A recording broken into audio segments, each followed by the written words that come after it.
Hobart, who don't know her, Michelle is going to speak to us on Chiron, Christ, and holographic initiation. Self-love heals the world. She is a PCC alum, graduated in 2006. She is a practitioner of energy medicine and holistic health educator. She offers chakra diagnostics and rebalancing using overtone sound healing. She supports the soul purpose alignment of her clients using neurolinguistics and archetypal astrology, and she offers individual consultation and community wellness seminars. Michelle is also a good friend of mine, and we are going to bid her bon voyage on Sunday at our place, if anybody would like to join us, and she is moving to Hawaii, and we're going to miss her greatly. Wow. Michelle Hobart. Thank you so much, Ron. Thank you. It's so wonderful to be here and to be presenting to all of you such a deep and heartfelt community through such an important process of my own becoming. I'd like to just start by saying a little prayer. So if we'd like to close our eyes and take a few deep breaths, connecting to our deepest selves, and to this planet, and to one another. We ask for the presence and support of our guides and helpers and our highest selves, the directions, the sky and the earth and our hearts. I ask specifically for this amazing and powerful support of the Christ consciousness and Chiron, the initiator, the teacher, to healers and heroes in this time of transformation. I ask that this be done now, and so it is. Thank you.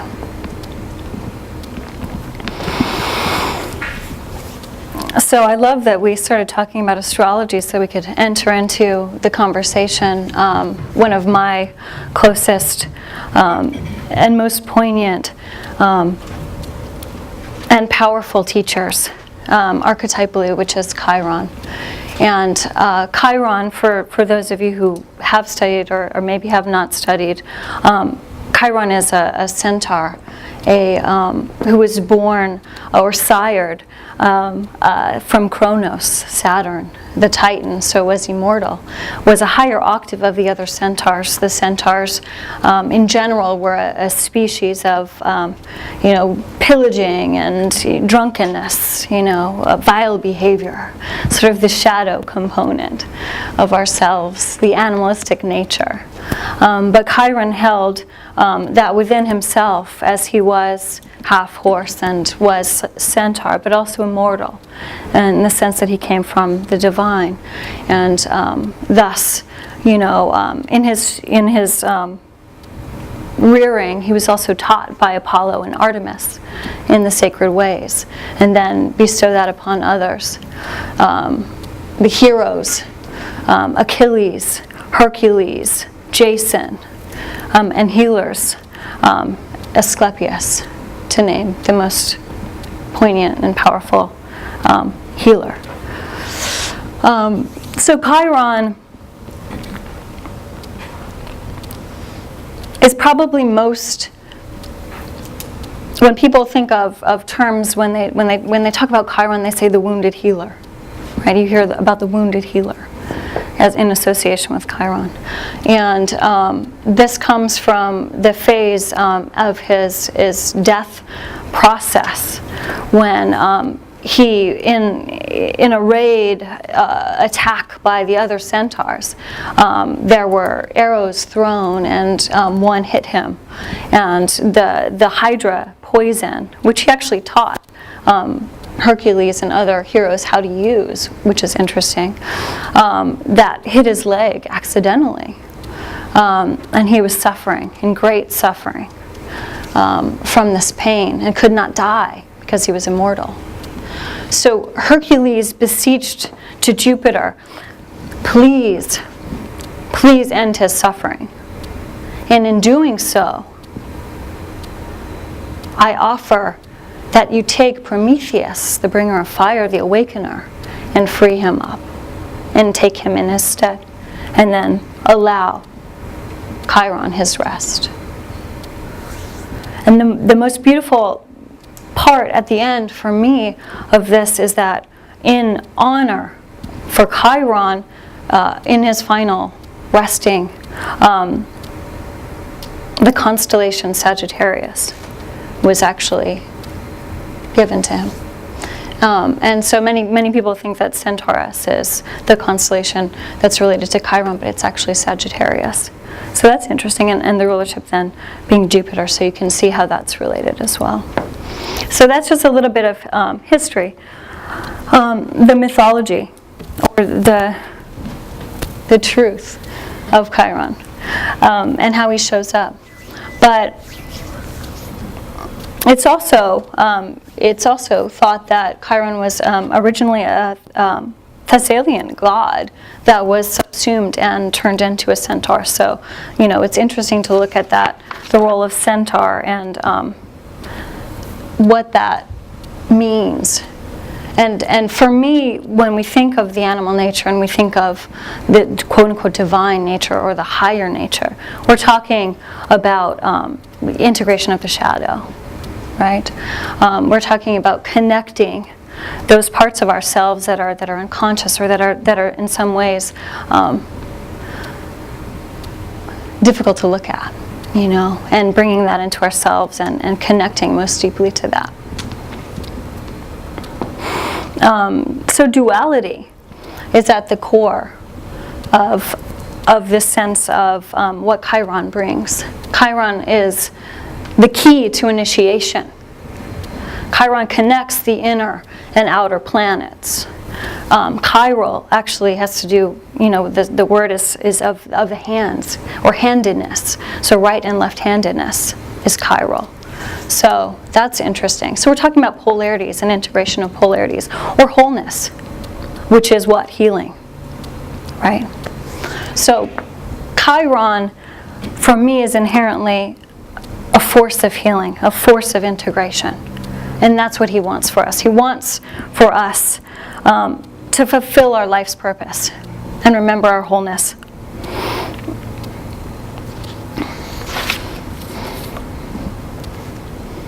And this is a great and accessible book on Chiron by Martin Lass. I'm just going to quote from this. Inherent within the wound itself lies the healing path. As we approach the wound, so its hidden aspects are illuminated, allowing growth, transformation, healing, and the evolution of consciousness.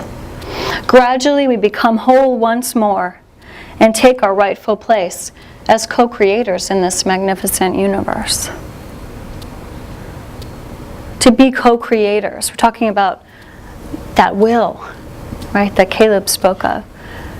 Taking that full potential that lies within us and directing that into these ways of healing and wholeness.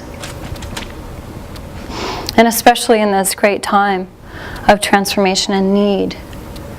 And this is a fantastic book. Lass is great. This is a necessity. This is Barbara Hand Clow's book. It's fantastic, so I recommend it. We must engage the soul to transcend the chaos of transition and to establish a high cultural order. To succeed, we will have to initiate ourselves. We must willingly become what we are capable of, spiritually awakened heroes and heroines. Chiron is indisputably the key to this initiation.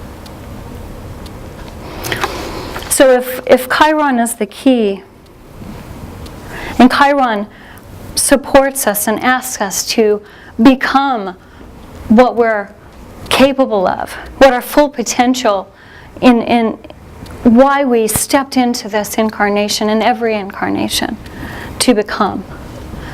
Chiron is that ability within us to become all that we have basically signed on to be. So what may prevent us from doing that? You know, what are some things that hinder that full flourishing? And for this, I'd like to step into looking and working with another archetype, the archetype of the Christ, especially on this day, this very special day. Not only is it Earth Day, which not only is it today is Earth Day, but every day is Earth Day, right? But today is also Good Friday. So really with great deep respect for this archetype, I humbly step into the role of sharing my thoughts on this, which is that in our culture, in the West, sometimes when we speak of that sacrificial love, there's an idea or a belief, a limiting belief, I believe, that states that the only type of piety or service has to be one that's associated with suffering. You know, and it seems that the martyr archetype, when we look at Christ, in the same way that many people go directly to the wounded healer when you think of Chiron, I think that's also sort of a symptom of this mutation, which is looking at the martyr archetype and saying the only way to be holy is to suffer. Okay? And what I'm here to uphold, and through my own biography and what I've learned through experience, is that, and many of you, I'm sure, have given to the point of exhaustion or suffering, putting yourself in a position of risk for another, which there's definitely a time and place for. But I'd like to uphold the other hand, right? Which is that Christ says to love one another. Christ says to love thy neighbor. Love the Lord your God with thy whole heart, thy whole soul, and thy whole mind. This is the greatest and first commandment. The second is like it. You shall love thy neighbor as thyself. On these two commandments is the whole of the law. Matthew 22:37 through 40. Love thy neighbor as thyself, not instead of. You know. We think of sacrificial love, and if you take it to an extreme, what happens is that the integrity of the self and the self-love is sometimes compromised. And so in order to move through to Sunday, right, to Easter, to the resurrection, to the wholeness that Chiron asks us to fulfill, it's an act of self-love. It's an act of remembering self-care and nurturance and being gentle and loving ourselves. Ted Andrews, who does a lot of great work with animal totems as well, but he wrote this book, The Occult Christ, which has some wonderful seasonal changes and some wonderful rites in here as well. But from this book, I'll quote right now. This is the greatest law of all. It overrides all the others. We must extend love unconditionally to ourselves and to others, especially in a society where the martyr aspect of a religion has become so infused. We must learn to receive. We must learn to receive. So depriving ourselves for piety or hurting ourselves for sacrificial love does not make us more holy. In fact, holy is holos, is wholeness. So giving ourselves what we need, you know, building into the structure of our lives self-care, you know, and really with thought and word and deed offering to ourselves the same love that we would bestow upon another is a foundation for healing the planet. And this inner love, this inner sacred marriage, we can think about it simply in terms of loving ourselves, but we can also think of it as we are, falling in love with our animus or anima, right? So we can literally think about it as a romantic or, even sensual or sexual experience of union within. And that is what allows us to have a resurrection. So it's about integration, like I said. Integration, wholeness, loving ourselves. And this is a great quote. I would like to share with you from Ram Dass, Richard Alpert, in his essay called The Intuitive Heart. Before I finish with that, I want to just take 1 second to talk about discernment and boundary for any of us who may work with those. Being our authentic selves, that light that's shining, the sun of ourselves, and knowing what our own needs are, and being empowered and being authentic with sharing those needs with others, being clear about what we need and what works and doesn't work. It's not judgment, it's discernment. We have the right to support ourselves in that way. We have the responsibility to support ourselves in that way. So, with those final thoughts of self-love and self-care, now I'll read my final quote from Ram Dass. In the ultimate depth of being, we find ourselves no longer separate, rather, but part of the unity of the universe. That unity includes the sufferer and the suffering, the healer and that which heals. Therefore, all acts of healing are ultimately ourselves healing ourself. Thank you.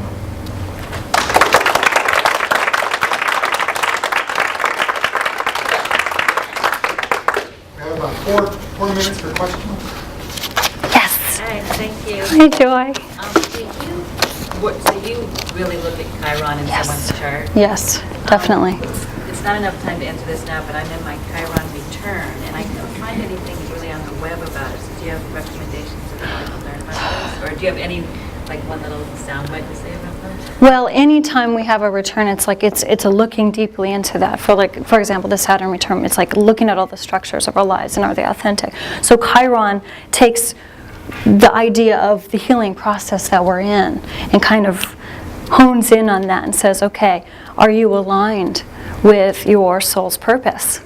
Are you aligned? What needs to be shed or what needs to be awakened within you in order to be in connection with your highest self? That your soul is asking to be brought forth. And that Barbara Ann Cloud book is... Oh my gosh, yes. Okay. Fantastic. Yeah, it's very, very comprehensive. Yeah. Other questions? No. Thank you so much.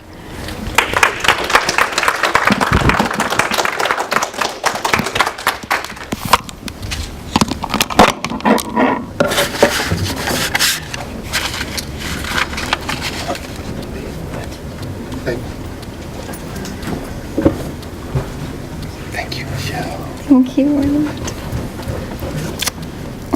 For you.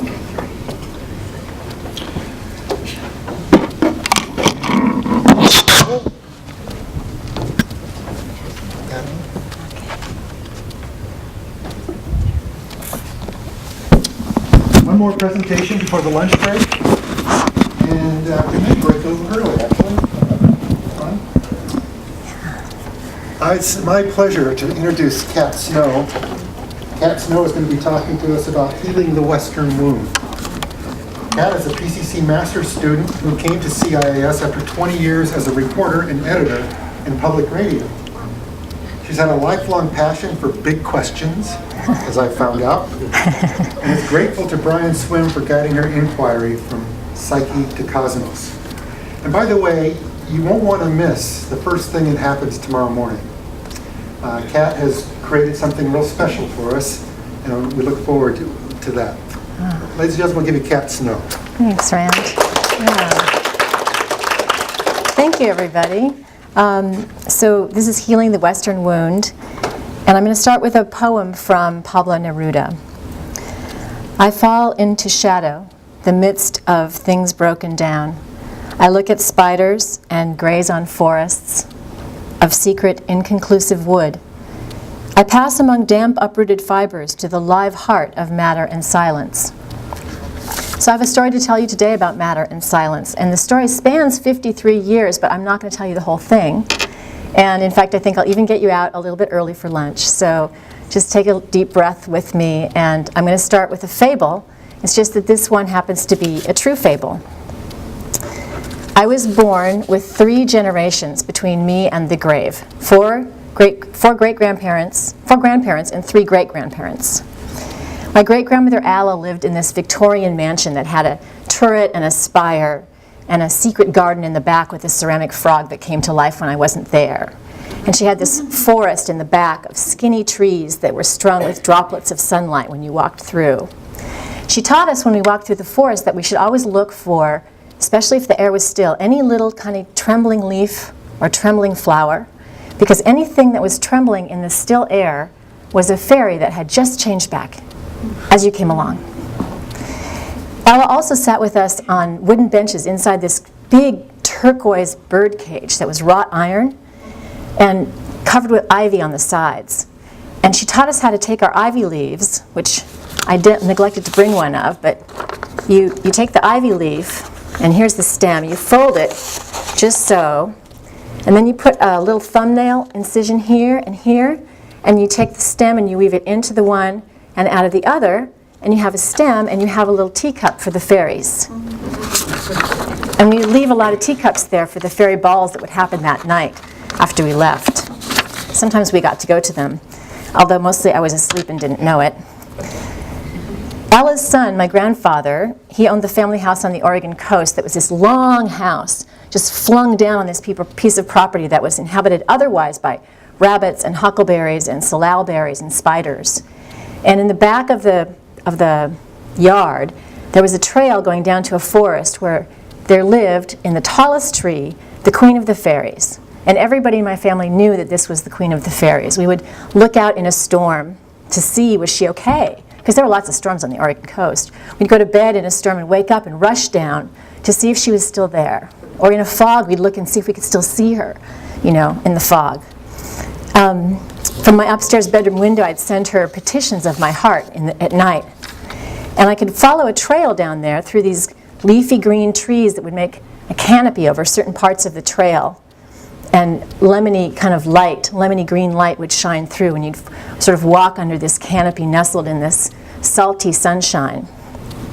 And at the edge of the forest, the pines turned dark, and that's where you turned into the forest to the magic circle, where the fairies were and where the tall tree was, and you could make, I thought I was the only one who could do it, of course. I could make little fairy beds, little square houses with little walls, because the pine needles were centuries thick on that forest floor, so they were tangled. They weren't like spread out, so you could pick a tangle of them. It would just sit like a little roof on top of a little wall. So for many years, the fairy tale forest was as much a part of me as my breath or my heartbeat. In fact, all of that coastal area, the sea, the sandy cliff that plummeted down to the ocean, the waves that broke over the rocks, this deer head on the wall from the old hunting days, we used to kiss goodnight every night, and its nose was nearly bald from generations of tiny lips and fingers. All of this world breathed into my skin and tucked its secrets into my bones.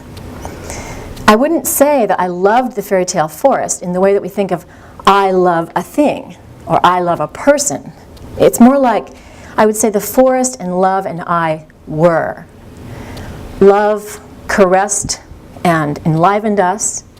Love burst the forest up And then love called, and love in the shape of a child leapt up from the front porch and ran down the path into the forest.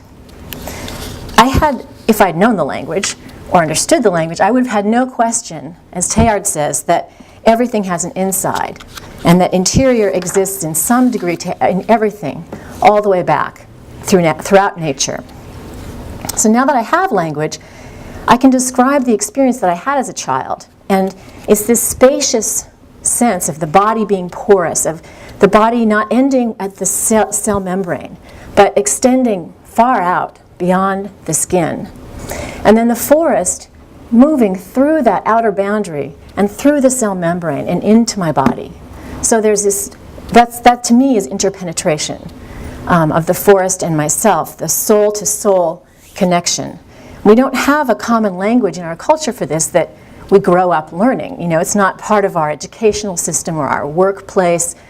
People don't, we have protected parks and wilderness where you go to have this. It's not considered to be something that you need to have like every day, soul-to-soul contact. You go out to the wilderness to have it. So as a child, though, no one had any language to speak to me about what this was that I was experiencing. And so no one had any language to express the consciousness or the grief that followed.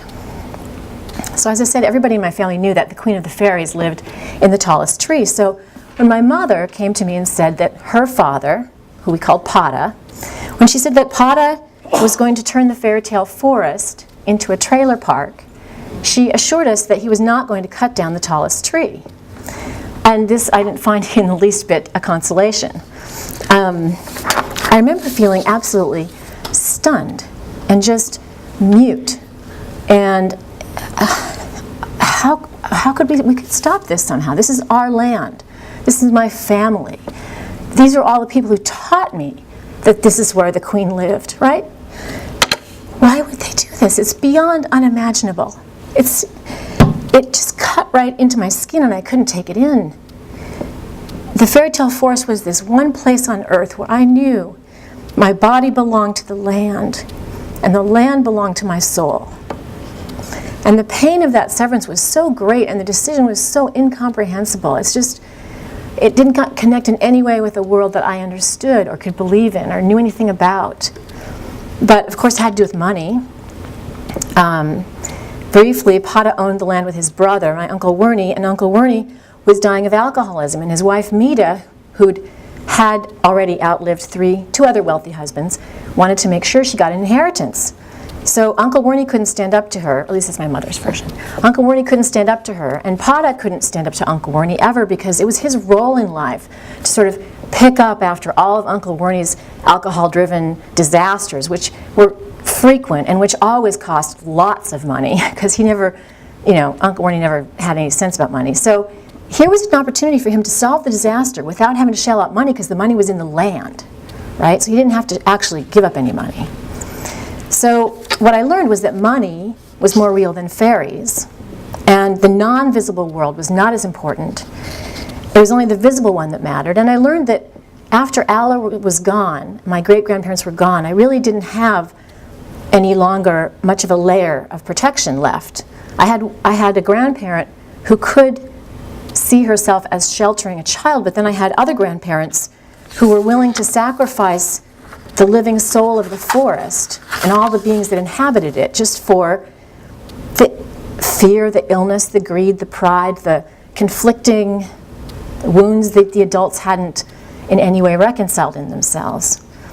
It was a really helpless child grief, and I shut down. I shut a part of me down that loved this earth and that loved really deeply and without question, that loved with trust and with need and that loved without withholding. I shut it down. And for many years I didn't even try to forgive. There was this kind of a stone lodged under my ribcage that occasionally I still can feel. And the stone basically said to Werner and Mita, "It's not my power to forgive you.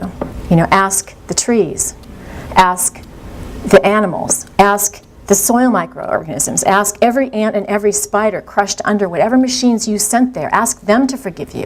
Ask to feel that beetle carapace being crushed in your own bones. Ask to feel the saw through your own skin. Then maybe maybe they'll forgive you. It's not in my power to do that. And I carried that around, you know. As you can see, I can still generate it. So it was probably about a decade after the Queen of the Fairies left our forest that I was hiking in the San Bernardino Mountains above Pomona College where I went. And it was a warm and sunny and absolutely windless day, and I saw a leaf tremble. I hadn't seen that in all those years. And the knowledge of what I was seeing just stabbed clean into me. And all the hardness that was there between me and Uncle Wernie, who was dead by now. But I realized that I could still see what was in the forest. I could still see that. He had never been able to see that. He had never seen it in his whole life. And I just sobbed for him and for myself and for Pata. They had never known this. And I realized that he couldn't take it away from me. You know, I forgave him as much as I was able that day.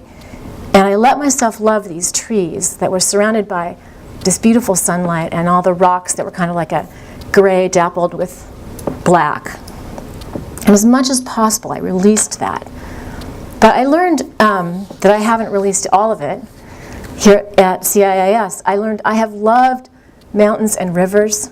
I love this turquoise lake that's over in the eastern Sierra, and these arches that jut out at the Oregon coast. And I love these deserts in southern Utah, and I love these beautiful pastel rocks on the floor of Hackberry Canyon. But when Starhawk in my first class here at CIIS asked us to spend time in the nature that's around us and come to love something in the nature that's around us, I thought, why? I don't own it. I can't protect it.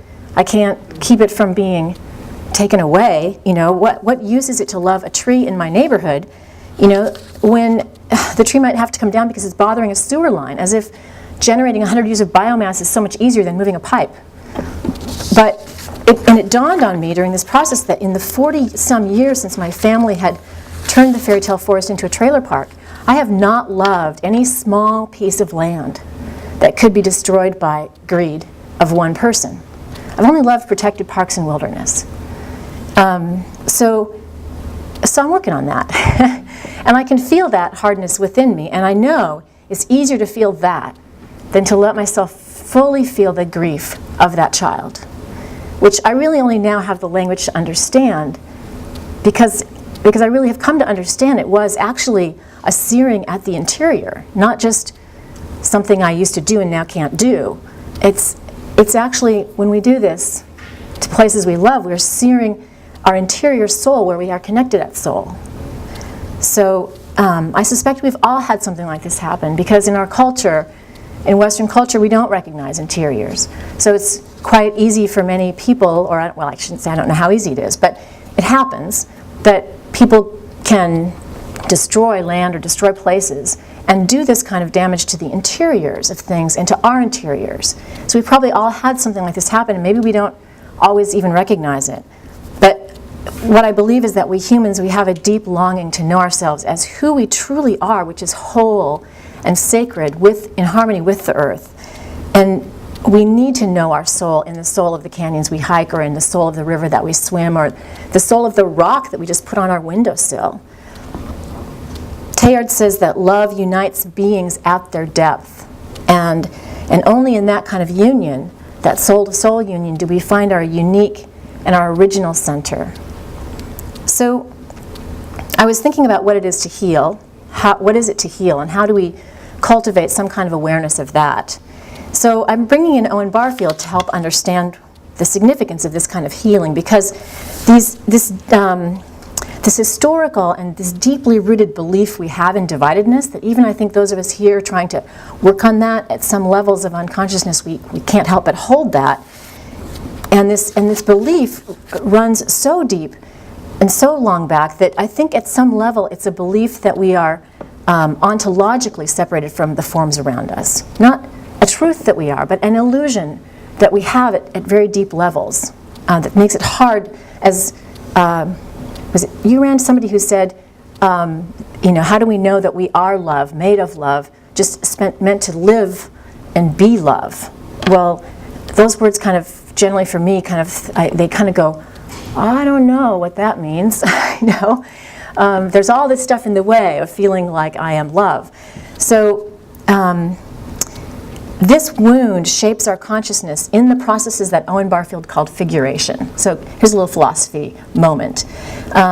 Figuration is this subconscious activity that allows us to construct something recognizable from whatever senses I'm having, sense data that I'm having. So it's a process, and it happens so rapidly, I'm unaware of it. I don't have to think chair before I say chair. I just instantly think chair. So figuration is drawing from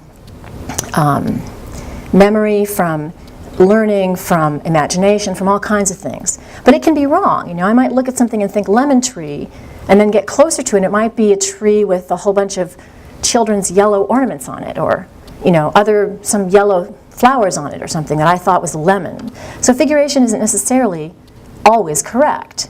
It can be off. And so I'm suggesting that it's off in some ways when we're perceiving ourselves as separate. So what we have is a situation where we're shaping our perception of reality through this process that we don't control, that's subconscious. And we need to look at, well, how can we be healing underneath that level? How can we be healing a wound we don't have the name for? How can we be healing a consciousness that we can't see? A process that we don't have access to.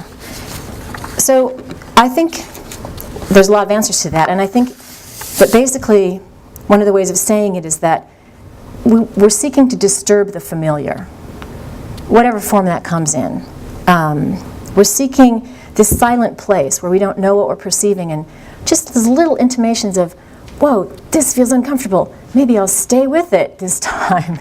Because that's, I think, where we get into those levels of wounding. The source of the healing is in the wound. And with Thanks to Rand this morning, what better place for the love that is the blood of spiritual evolution than an unconscious wound, where I can't name it, but it has somehow warped what I can do or what I can perceive. I came to trust deeply in this path of not knowing when Brian Swoon talked to us about the Large Magellanic Cloud. And it's about as far away from us as the Milky Way is across, and it came to start orbiting us about 4 billion years ago. But for roughly 8 billion years ago, that's very rough, could be give or take a billion, the Large Magellanic Cloud became an elliptical galaxy that is not capable of creating stars. So it became a dying galaxy.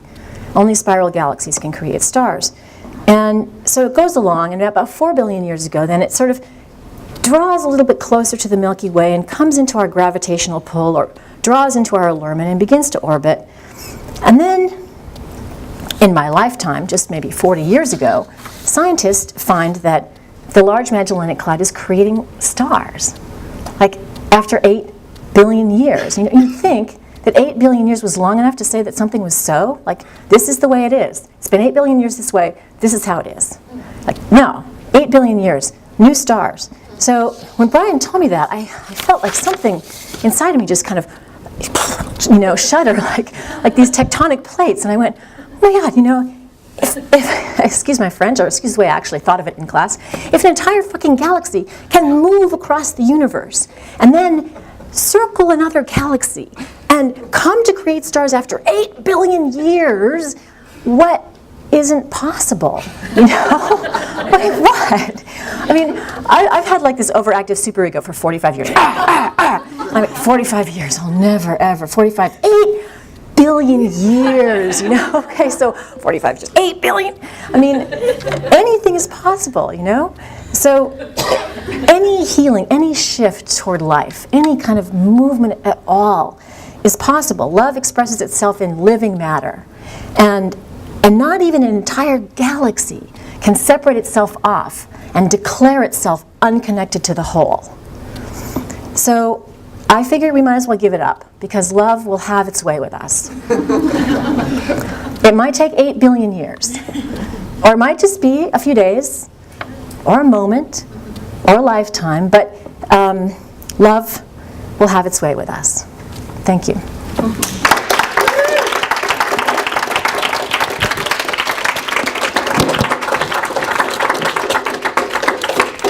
questions for Kat? Questions? Sorry, I took this off too soon, did I? Questions? Yeah, Joy? The trailer park's still there? The trailer park is still there. What's that? The tree? I couldn't tell.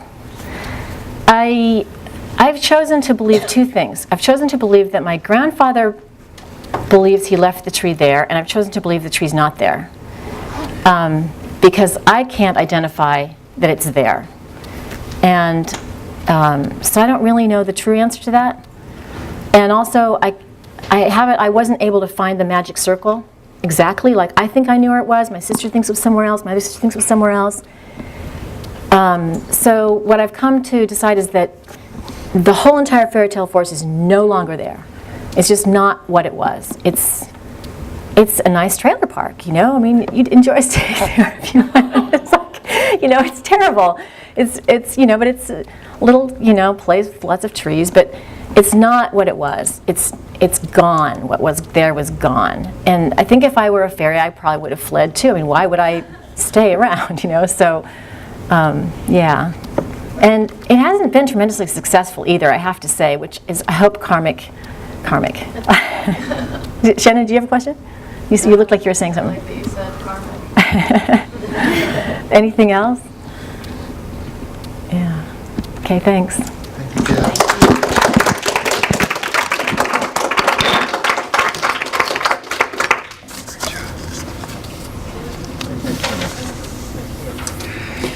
So, we're actually a little ahead of schedule.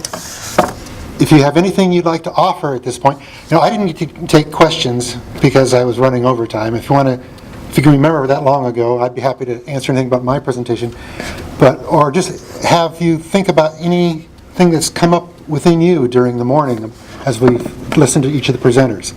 Anybody like to ask or offer anything? Such an enthusiastic group. Low blood sugar. Low blood sugar. Yes, Kat. I love that phrase, you like love as the blood of spiritual evolution. I just wondered if you'd riff a little bit on like, how you've seen that in your life, or how you perceive that phrase, or what that means to you, that particular phrase. Love, spiritual The love evolution. as the blood of spiritual evolution. Yeah. Are